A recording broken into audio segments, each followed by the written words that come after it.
Speaker Mike Johnson pushing to pass a clean continuing resolution that funds all of the Democrats' priorities, pushing back on the Democrats' scare tactics, claiming it will gut entitlements.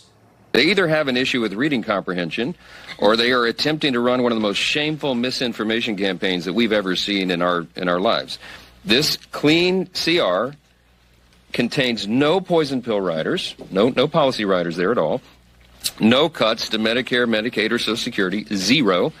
No cuts to veterans benefits, zero. In fact, as was noted, we plus up the accounts for veterans.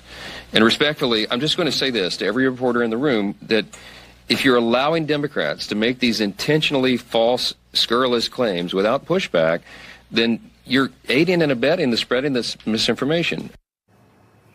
Which is what the biased press does. Let's bring in Texas businessman Joe Penland, Sr. Sir, it's good to see you again. Wanted to get your reaction to this post that Chuck Schumer just posted on his X page. It says, quote, Republicans are getting ready to cut Social Security and Medicare. Republicans know that the math on their billionaire tax cuts won't work without going after benefits that working Americans have earned. By the way, the tax cuts helped everybody, not just billionaires. In reality, Team Trump is trying to stop all the corruption and illegitimate payments from the entitlement programs.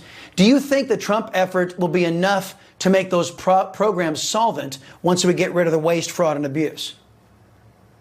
Well, when I met with him earlier this year, that was his promise. He was not going to cut Social Security. He knows that there's almost 70 million people on Social Security today.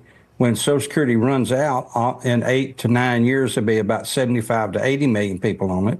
He's pledged not to cut Social Security. Now, he's got a whole lot of things on his plate. They're hunting ways to find the waste, the abuse, and the fraud in government today, and I'm hoping that a lot of that money will funnel back to Social Security. He's not going to double the poverty rate in elderly people overnight. I think he's going to make good on his promises. Joe, here's Caroline Leavitt yesterday. Watch this.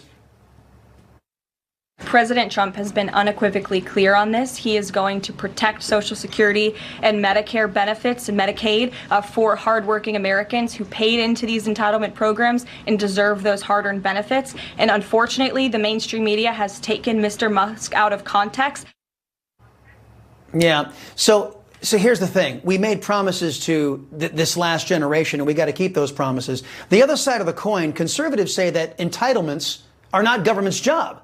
The trick is to keep the promises to the current generation, but buy the freedom from government control for our next generation, make a better world for our kids, and get the government out of the entitlement business.